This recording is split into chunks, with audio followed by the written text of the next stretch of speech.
Welcome to USA Global TV and Radio, where our mission is to provide education, entertainment, hope, and inspiration. USA Global TV and Radio connects you with experts and audiences all around the world every single day to help you succeed in business and to live a richer life. Visit us at usaglobaltv.com to learn about career and life-changing training and mentoring programs like the Listening Mentor. Subscribe to our newsletter to stay informed about our special programs and offers. Discover how you can become a guest on one of our shows or a host or producer of a USA Global TV and Radio show of your very own. That's USA Global TV and Radio, where the doctor is always in.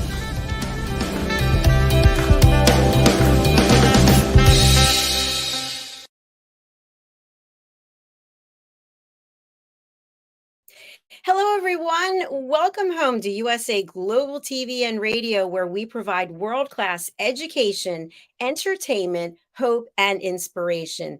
I am Dr. JACALYN KERBECK, and our show today is Authentic Achievements, and we are going to hear from the star of our show about how she actually created Authentic Achievements. It's a platform in and of itself, and what it stands for, and how you can get involved, what it can mean to you. Let's welcome Kim-Adele Randall joining us from the United Kingdom. Hello. Hi, Dr. JACALYN.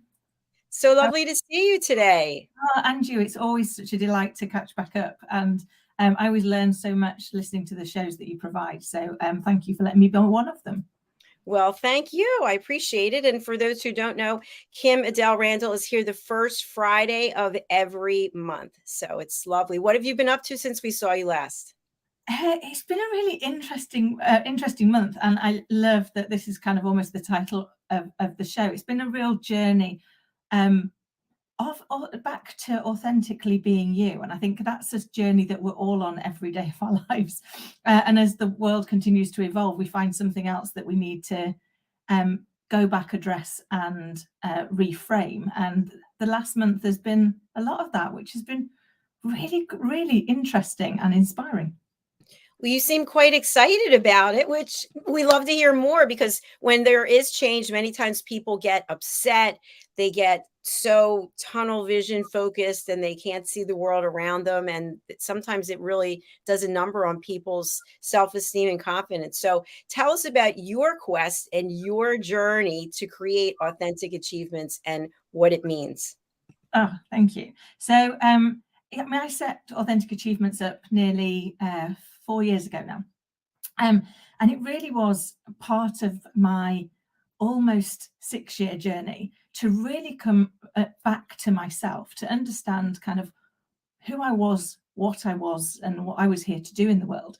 And I'd spent, as many people that have perhaps seen the show before know, I'd spent many years really doubting myself. And even though outwardly I appeared to be very successful, I had really good jobs, inwardly I felt like such a massive imposter, and I didn't see any value that I had in myself. And I spent a lot of time wearing a mask. And for me, that was one of the reasons why I decided to go for Authentic Achievements. It was about that journey back to being authentically me, whoever that is, and therefore being able to be proud of that and own it. And I think if I think about the last month, a lot of that has been really owning accountability to myself. So I had a massive dawning realization that and it was devastating, if I'm honest, at the time, in that I'd spent all these years coming up with statements that I decided everybody else was thinking. So I wouldn't do things for fear of upsetting people, or for fear that they would judge me badly, or for fear that they would criticize what I was doing, or any of those things. And then I realized that all these statements that I'd made up, that I then put on this unknown outward people that probably aren't thinking about them at all, because they're probably busy worrying about themselves and how they show up and what they're doing in the world. And so my devastating realization was that all the things I've been fearful of all these years are actually my own opinions of myself. And whilst that was devastating on one hand, it was liberating on another, because if it is just my opinions of myself I'm projecting out onto others, the only opinion in the world that I actually have control over is mine. So if I don't like my opinion of me, then I need to make changes to enable me to like the opinion of me by showing up differently. And so it's been, it feels like it's been a real breakthrough moment for me. Wow, huge insights there, and so courageous of you to share that with us. Thank you.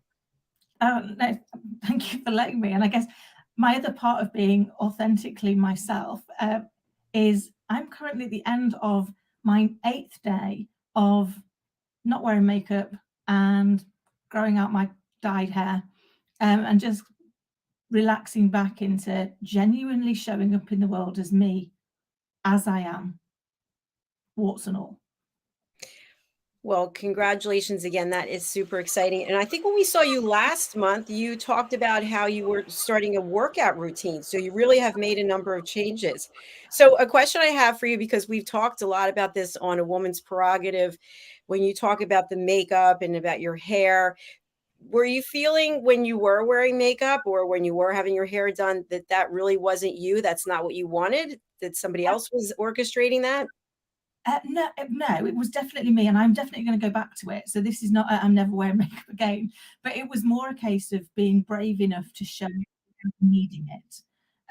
For me, that was the important thing that I was trying to achieve, was to say, actually, I don't need to have it. It doesn't define me. I'm therefore going to get to a place where I choose to have it, which would be even better. So it's more of a short-term piece around getting comfortable. I promise you, the first time I had to go anywhere without makeup on, even just on the school run, I convinced myself all the way there, all the way back. Everyone was judging me and finding the fact that a makeup-free 50-year-old woman is not what they want to look at. And nobody cared. Nobody probably thought anything at all. And nobody said anything. So it was about back to that. And you're right, it's back to that woman's prerogative. It's around that being comfortable with who you are and doing what feels right for you. And for me, this is just a short journey to go. I can then make a choice. I can go today. Do I want to wear makeup? Maybe, maybe not. But I can live with the choice. Whereas previously, I didn't feel I had that choice because I'd projected out this fear of what other people would see if they could see what I see in the morning when I get up and look in the mirror, which is this.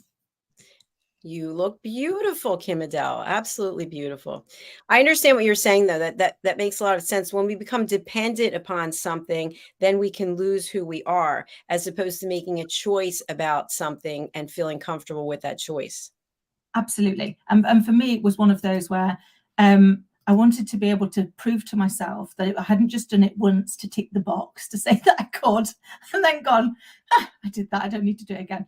Because it really has been part of my, I've totally changed my whole routine. So I now, every morning, I start my exercise routine. I've started to do journaling and visioning. I set aside half an hour every day to either read or listen to a book that's about development or growth, or just something that's interesting to me, something that I've been really uninteresting to everybody else, but it's my half an hour and I can choose to use it how I want. And I feel like I'm already growing in ways I didn't consider that I could. So good to just continue being open to growth. I love that. And as you know, I'm 10 years older than you, and I'm still learning things about myself as well. It is a journey. And I think when we fight it, that's when we're really suffering. But when we're open to it, we don't know where it can go. And your quest for providing this platform, Authentic Achievements, for over 4 years is truly incredible. And I know you've interviewed a number of people. How many people would you say you've had on your platform, and what have been some of the takeaways? Oh my goodness! Across the various series that we've done, of which only one of them is now branded as Authentic Achievements, I think I've had the privilege of interviewing over 100 people, and I've never failed to be inspired by the journey that they've been on and the courage that they've all had to be themselves and to take responsibility for the mistakes that they've made, because we all make mistakes. We're human beings. We're perfectly imperfect. And I guess for me, one of the key bits that's almost come unanimously through all of them is they've all made mistakes, but they've acknowledged those mistakes and they've learned from them. And they've then taken that learning and shared it with the world to give back. And I think I just live the most privileged life, being able to meet people and hear their journey. And they come from different backgrounds. They come from, different cultures, different things that have been important to them. And the humility they show in some of the achievements that they've made. When people tell you something, I remember one particularly lovely guest, as a good friend of mine, Isabel, and when I was asking her, what are you most proud of so far in your journey? And she very quietly, very humbly fed back that it was when the Dalai Lama turned up to thank her for the work that she'd done in Tibet. I was like totally blown away. I mean, what an amazing achievement. And yet she's one of the kindest, humblest people who has a huge heart and makes such a massive difference in the world, that you can't help but be inspired. That is quite an achievement, that's for sure. How many people can say that? I know I can't. But you're right. It is a gift to be able to interview someone and have them share something. And many times what we think is our Achilles heel or something that we're so embarrassed about is the greatest opportunity to inspire someone else, because there are definitely people out there going through whatever it is in some format, and we're all going through something. And I think sharing it really is courageous and is inspirational. And that's what it is that you do. And that's what we do here on this platform as well. It's so true, because actually every one of us is going through something, and we never know what the other person's going through unless we ask. And getting courageous to ask people is amazing. I spent all this time deciding for myself what everybody else's opinion of me was, and then making it my reality. So that is what they think about me, instead of actually being courageous enough to ask them what they thought of me, and then live with whatever that comes by, because that's going to be how we grow. And the same when we go through something, when we've gone through a challenge, when we've had to overcome something, whatever that is that we've overcome, when we share that with somebody else, you don't know if they might be going through something similar.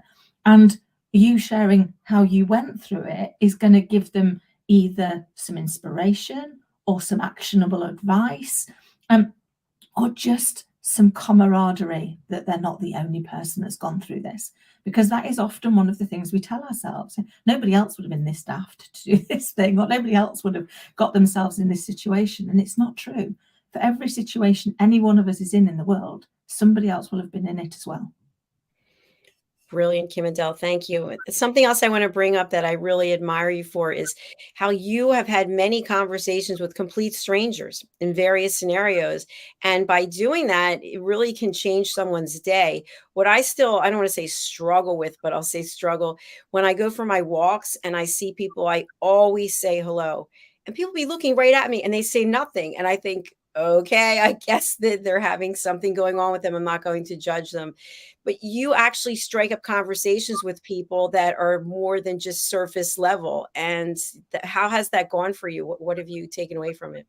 Yeah, I have. I mean, I'm probably the person nobody wants to sit next to on the train, because I just think actually, we're all here to connect. We're all here to socialize. And I remember being on a train once, and I looked across at the lady opposite me at the table, and she was clearly not having a good day.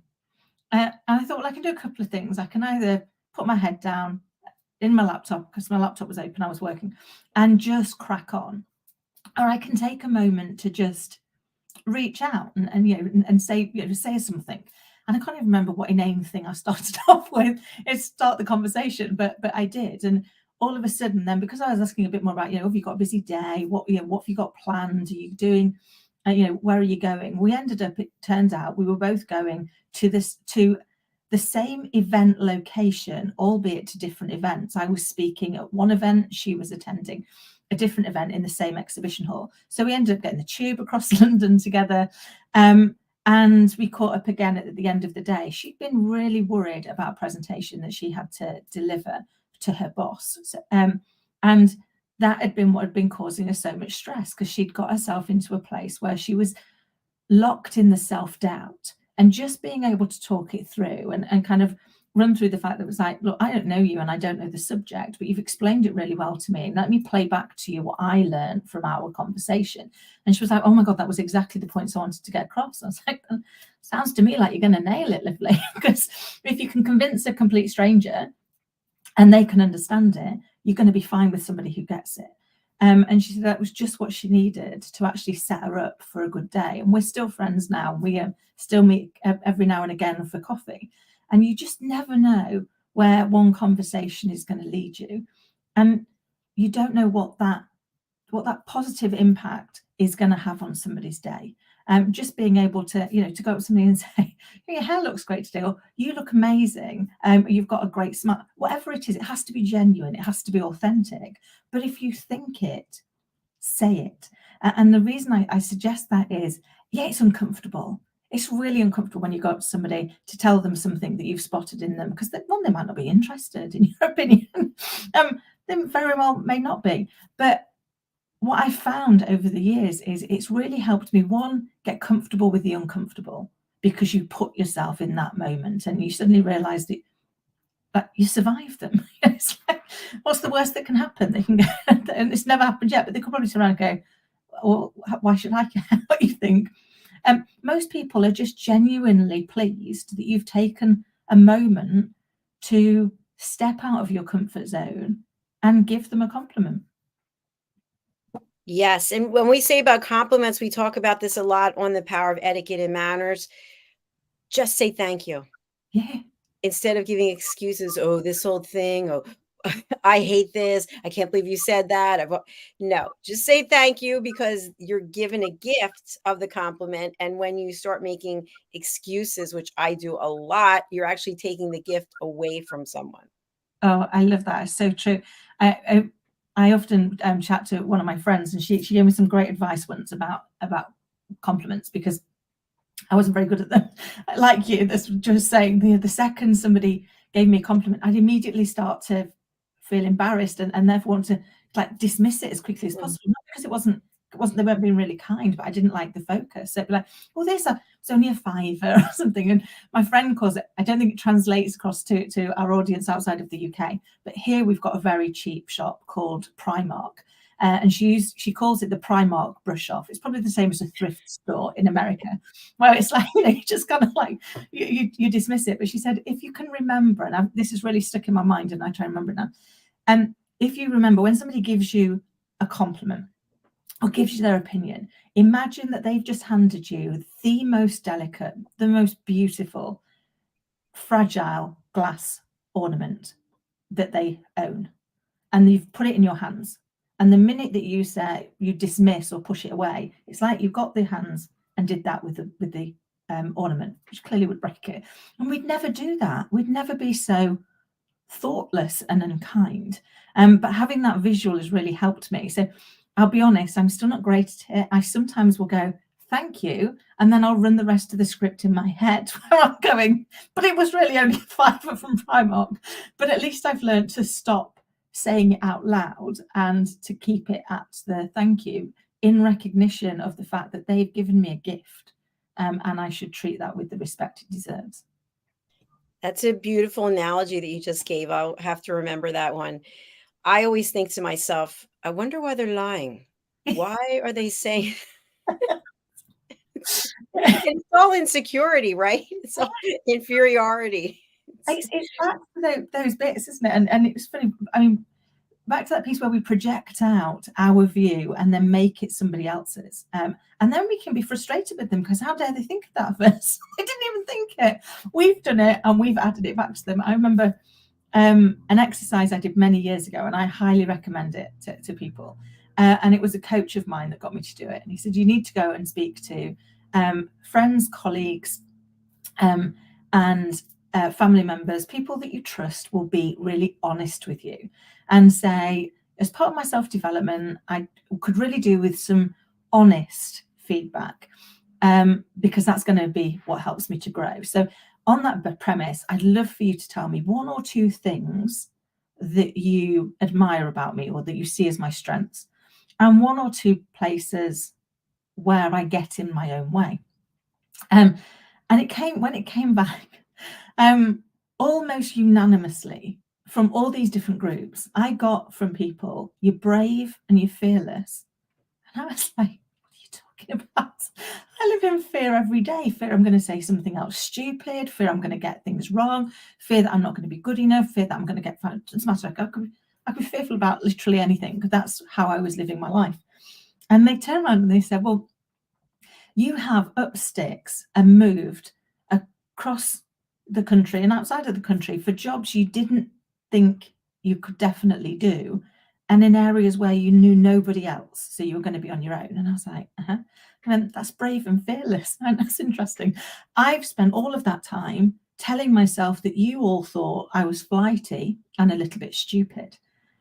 So the exact same experience, the exact same set of circumstances, but without asking the question, I had assumed all of these people thought I was flighty and a little bit stupid. They thought I was brave and fearless. Imagine how different my life became when I borrowed their labels instead of using my labels, because theirs were nicer. Theirs were much better than mine. And then you kind of can step into it. So I think it's that being passionately curious. And when we find ourselves telling ourselves something about why they're lying, why they're doing this, why would they lie? So not why are they lying, but why would they lie? Well, they wouldn't. They're our friends. Why would they? So they're not. So actually, that is that dawning moment that this isn't their opinion, that it's a lie. This is my opinion that it's a lie. So the piece that needs to be fixed is my opinion of me, not their opinion of me. Hear, hear. I totally agree and understand. I just was having a conversation last night with someone about how hard I am on myself. And I know that you're hard on yourself as well. And I think what I would say, as I'm 10 years older than you, right, is we have to be kinder to ourselves, because someone gave me this analogy and I might have used it before, but if you think about the waves crashing up on the beach and there's a shell there, there's a rock there or something, and it keeps getting pummeled over and over and over again, eventually it's going to disintegrate, or its form's going to change, or it's going to crack into two, something like that. And that's what we do to ourselves. I know I'm extremely tough on myself. And now that my mom passed away in August, I'm completely and totally isolated, totally alone. So I have myself every day with the memories of my mom and dad here surrounding me. And I have to work really hard not to beat myself up, because I'm my worst critic. And it's not something I'm proud of, but it's really true, because I strive to be the best version of myself. So I feel like I have to break myself down in order to be better, which I don't think that makes any sense. But what are your thoughts? Total sense. We do it all the time. We want to be perfect. We want to be, and a lot of it comes from how we saw perfection and love when we were growing up, and therefore I see it in my little girl. So we're so quick to find a label, and then because we've got the label, at least it makes sense. And she'll do it all the time. She's like, I'm not good at this, or I'm naughty. And it's like, you're not naughty. You made a naughty choice, but don't attach yourself to what you did. Because you made a naughty choice, but it's a choice. Beauty of choices is you can immediately make a better one. You might not have been Picasso on day one at school, but you're learning and you're evolving. And if you tell yourself you're not good at it, you won't be good at it. If you tell yourself you're learning it, just that change in our dialogue opens our mind up. And I think for me, one of the big things I've been trying to get really good at with myself, as like you, Dr. JACALYN, I am my own worst critic. And I've said some things to myself that I would never dream of even thinking about another human being, because they're so mean, so cruel. And yet I do that to myself, and have done for a lot of years. And what I'm trying to do now is acknowledge the things that I'm grateful for. You know, I'm grateful for the fact that, yeah, I might have got it wrong, but I've got a chance to get it right, because now I've learned that way doesn't work, so I can do something else. So almost trying to spin all of the negative self-talk on myself to, what is this teaching me? What can I learn? Because all of those are going to help me be the best version of me today. And that's all we can ever do, is be a better version of ourselves today than we were yesterday, a better version of myself now than I was a minute ago. And that the only way we get to be a better version of ourselves is if we acknowledge the things we got wrong. And once we can flip the switch and start to see those as blessings towards achieving our goal of being the very best version of me, because it's better than I just was, then that makes it easier for us to deal with some of that critical self-talk. Tremendous. I completely agree with you.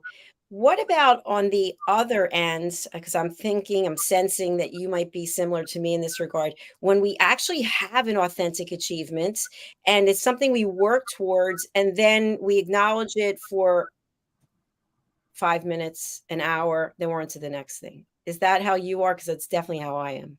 Oh, so I'm sorry. I'm only laughing because I have got somebody who's come in to help me with my social media, because I got too busy and wanted to focus on the things where I know I can add value to people, which is more around the coaching and less about me trying to work out how to do captions on a video.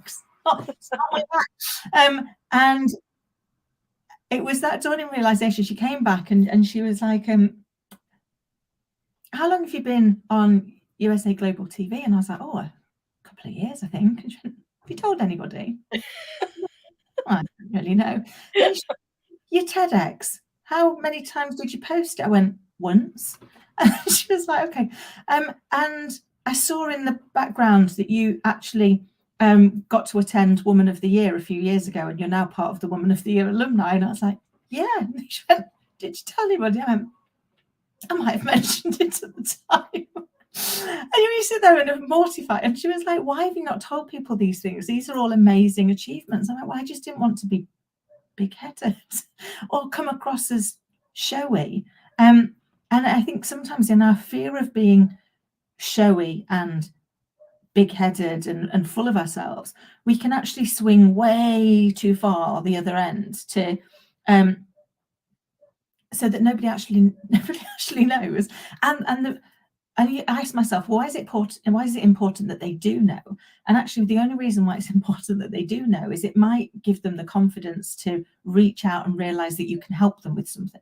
And if you don't share that, you're not giving them the chance to see actually how you can help, what you can do, where you can get it from. So it's that flip. But no, I think we're kindred spirits, Dr. JACALYN, in the fact that I kind of like hide them in the cupboard.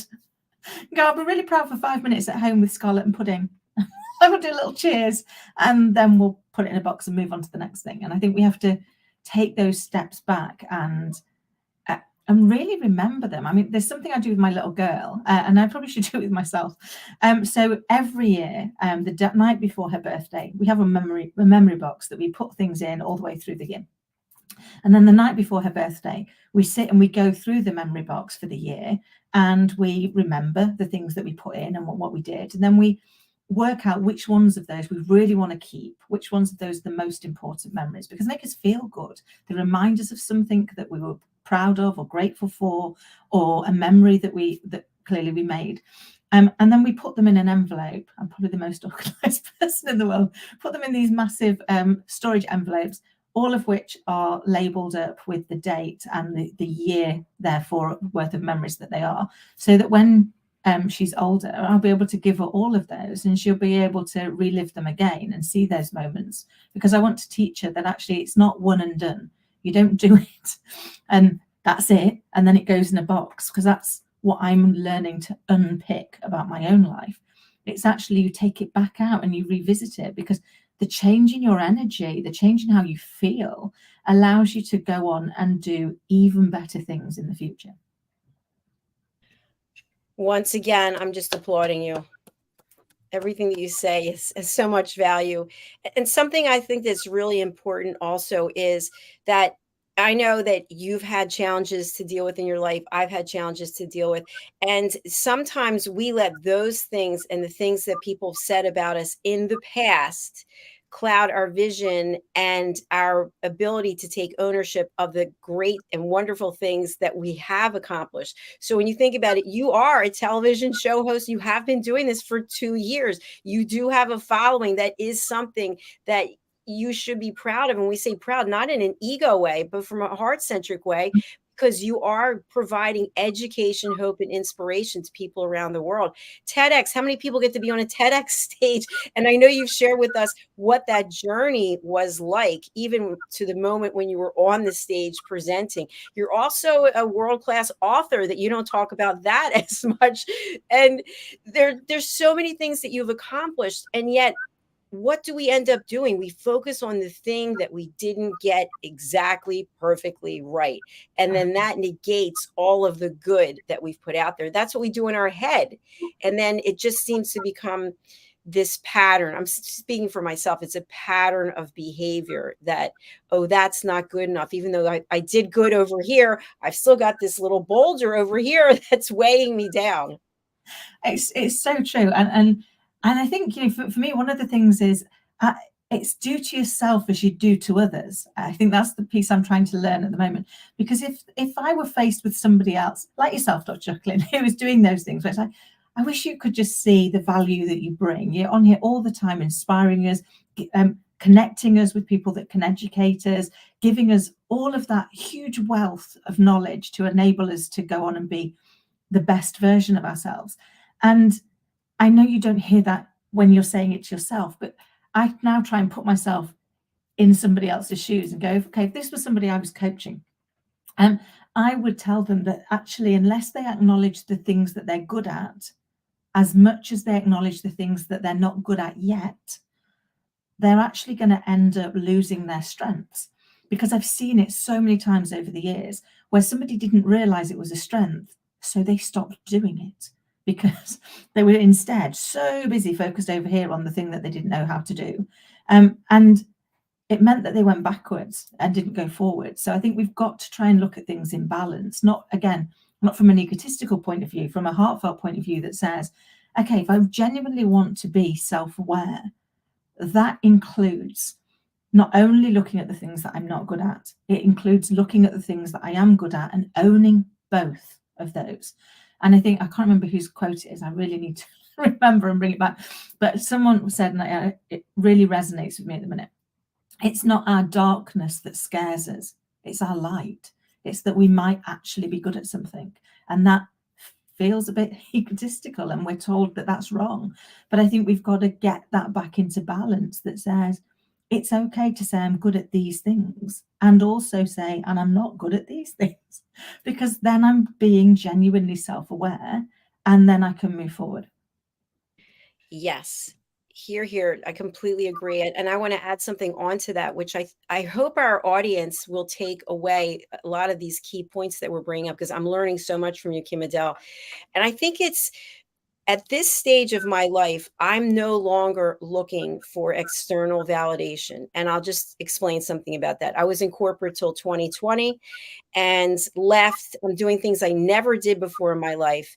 And now we've got this television platform where we have 41 different shows from around the world, 50 some people on our team.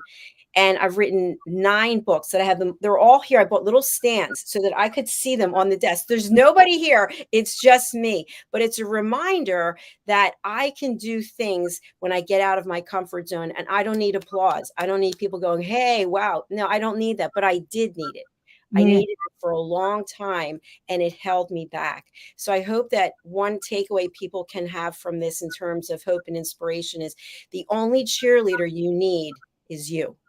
You don't need anyone else. And when you put your value and your worth in somebody else's hands, that hand can get slapped and you can fall right down. And so we have to pick ourselves up by believing in who we are and the greatness that we have within. Oh, that is so eloquently put. And I think, you know, for me, the big learn that I had is, until you can acknowledge yourself for the things you're good at and the things you're not good at, It doesn't matter how many external accolades you get, you still won't feel good, because they'll be momentary, because you don't believe it's real. So you've got to do that inner work. You've got to get to that place where you're comfortable with who you are. And therefore, to your point, Dr. Jackie, you've done amazing things. Like, I'm so grateful that my two little special people are in one of your books, which is awesome. But it's that piece going, I went out of my comfort zone. I did something that I'm proud of, and it's having an impact on the world. But actually, I'm able to, I'm playing you at the moment, I'm able to be proud of myself for pushing myself through my comfort zone and achieving something that I wanted to achieve. And that's what this is all about, authentic achievements and the quest and the journey. And so that's something else I want people to take away, which is that it is a journey. Many times we want things to happen overnight. And I'll give an example, because we have many shows about this: losing weight. Well, you didn't put the weight on in a day, in an hour. You put it on over time. I'm saying you collectively, me, you, the world, whomever. And yet we want it off right away. We want everything to happen immediately. Take a pill, go out and run a marathon when we don't even have any exercise routines. And we set ourselves up to fail. So along the journey, Kim-Adele, what are some pointers that you can leave our audience with about how to take it from a one and done to enjoying the process of the journey to authentic achievements? Oh, great question, because you're right, it is a journey. And you know, for me, it's about the best journeys. And we've all been on those, we've all been on those journeys, haven't we, where I just wish I was there. I just wish it'd end now, because I'm stuck in this traffic. And I used to be horrendous at that. And I would constantly be there. Now I take the moment when I hit traffic or I hit something else to go, I'm being granted the gift of pause. There's nothing else I can do. I've got the gift of pause. So I'm going to take that moment to pause and reflect on what's happening right around me immediately, but equally what's happening for me in my world at the moment. And I think taking those moments, and you've got to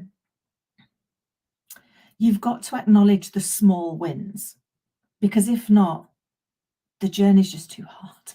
And if you think about, if I were to climb Everest, I mean, that would be back to, run a marathon and you've not exercised ever. So I'm not going to do it. But if I were to climb Everest, when you look at it, they've got camps along the way, and those camps are there for a number of reasons. But one of them is to be able to see how far you've come, to be able to give you the momentum to keep going on your journey. So I think for me, on my piece, it's been acknowledging the small wins when I've got them, being accountable for the things that haven't gone well, but instead of catastrophizing those and going, oh, I had my weight loss journey is one of these. I had a biscuit. Well, that's it. That's me done that's me done now. The diet's over. I'll start again tomorrow. It's like, no, you've had one. You have a choice in this moment to decide, does that one become the packet, or does that one become, yeah, well, I enjoyed it, and now I'm going to get back on. So I think for me, it's about making those conscious choices and being kind to yourself with whichever one of those it is. It might be a day where, one day it really does need to become the packet. But if that happens every day, you're never going to move forward. And therefore, you've got to be able to give yourself that balance. I try at the end of every day to kind of go through, just takes a couple of minutes.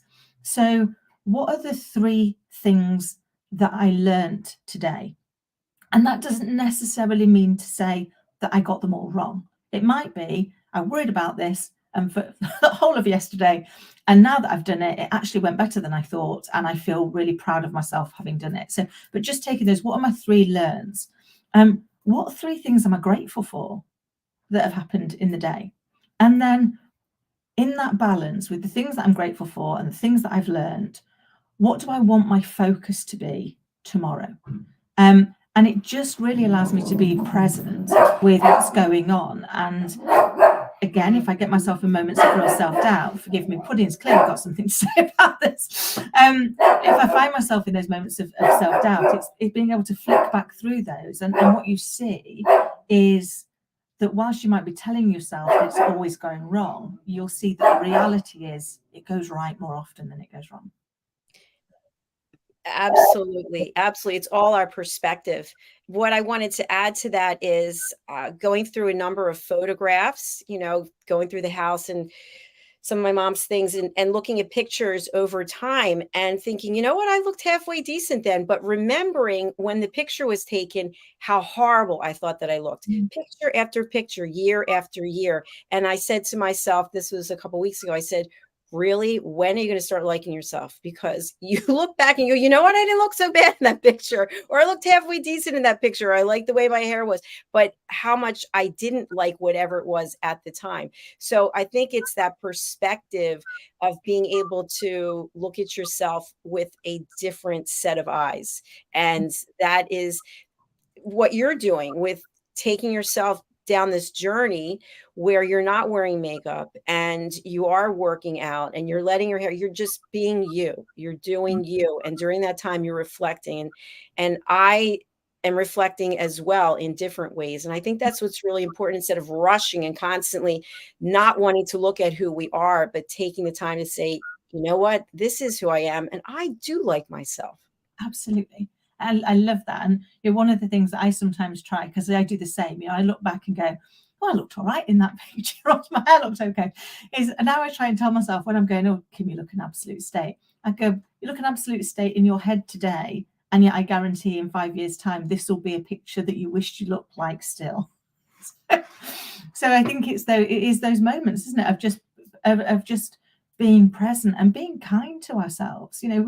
We're doing the best that we can do in any given moment and any given situation. And that doesn't mean say we always get it right. But when we get it wrong, we can just learn from that and try again. And I think if we could demonstrate the same care to ourselves as we do to everybody else that we care about, imagine our potential.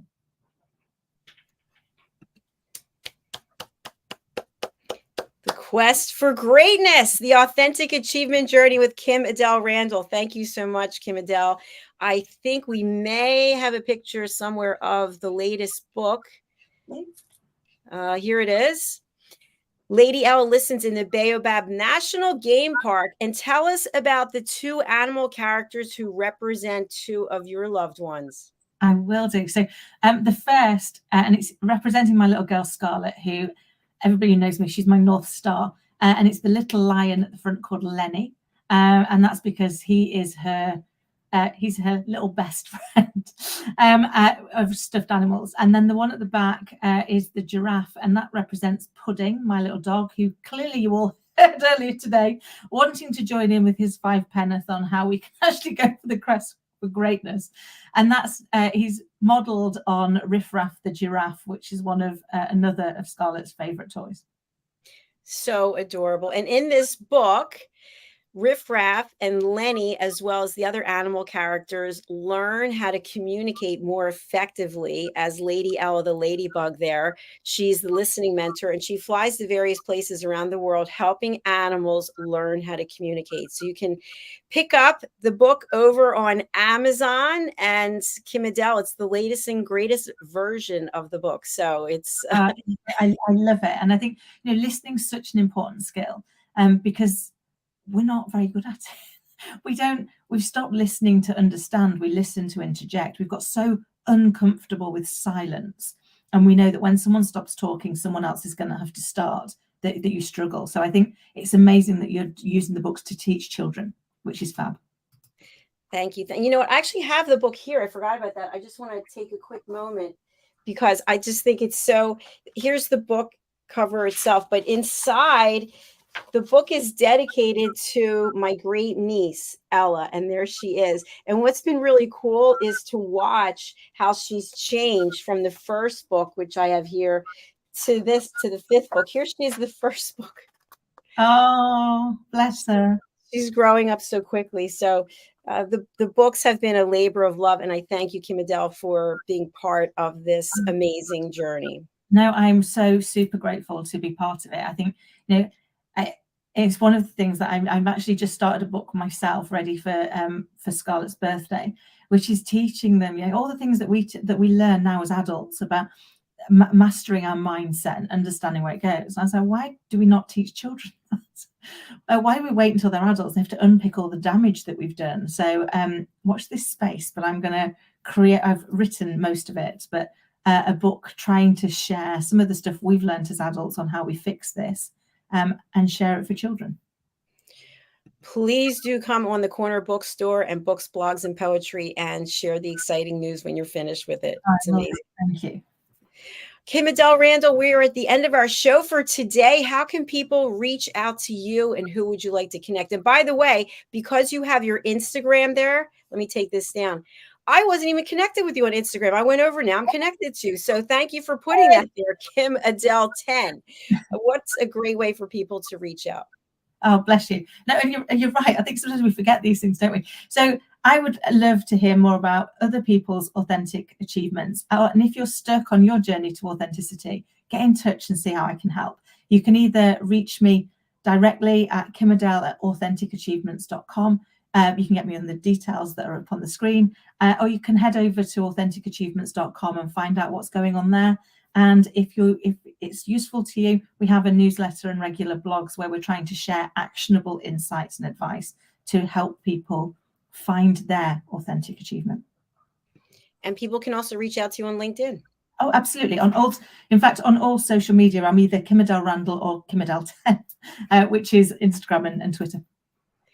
Wonderful. And we'll see you on World Jenny's Day, as you're going to be co-hosting as well. That's coming up right around the corner next week, Monday and Tuesday. So look for more details about that tremendous event. Thank you, Kim-Adele. We look forward to having you back next month and also seeing you next week. I look forward to it. And in the interim, have a lovely month, everybody. Take care. Bye for now. Thank you, everyone, for being here. If you'd like to be a guest on this show or any of our other shows, please do go over to our website, which is usaglobaltv.com, and you can go ahead and book your session. As we close out today, I just want to make a couple of comments. We do have one of our team members, Zane Carruth, who has her own show here, which I'll share that show graphic in just a moment. But if you're in the Houston, Texas area, on October the 14th, which happens to be a Saturday, please consider going over to Neiman Marcus, meeting Zane, who will be doing a book signing. And she is part of the Books to Bed and World's First Tooth Fairy Ever pajamas and book set combination. Now, if you're not able to go there in person, you can do what I've done. You can email RSVP, all initials all together, Houston, RSVP Houston at NeimanMarcus.com. And you can just put in the subject line that you're interested in the pajamas and book set for Zane Carruth and tell them the size that you need, and they will email you back. So thank you again for supporting Zane and her work. I'm very proud of her. She actually got that engagement, that event on her own without a publicist. She reached out and made the connection, and now that's where she's going to be October 14th. Her show is Elegance, Polished Demeanor, and Posh Living. It was just on last night, Thursday night. So you can go over to our YouTube channel, again, USA Global TV and Radio. You can look for Elegance, Polished Demeanor, and Posh Living, and you can find out more about Zane's show. That was fabulous. I interviewed her about her work as a philanthropist. Let's take a look at her sponsorship, and then we'll be back with the power of etiquette and manners. Thanks for watching.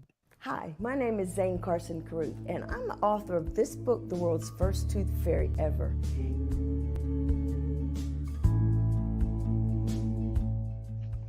Reading is magic. Studies have shown that reading to your children lays the foundation for greater success in life. Reading helps develop language and vocabulary skills. It helps improve memory, and it encourages curiosity and inspires creativity. The benefits are immeasurable, and as a parent, you'll benefit too. In only 10 or 15 minutes a day, you'll be creating more memories and a bonding experience that will last for years to come. So take time to read to your children. Read them books about things that engage and interest them. Tales of fairies and magic fascinate children, and as everyone knows, the Tooth Fairy is at the top of the list. If your child loves magic, wands, adventure, and what child doesn't, you'll love reading them books from the trademarked series, The World's First Tooth Fairy Ever. Follow along as Bella, the world's first tooth fairy, accidentally starts the Tooth Fairy tradition. Learn the tricks of being a professional tooth fairy in the book, A Bella Starts at Tooth Fairy School. Your child's imagination will soar as you read the adventures of Abella and her magic wand.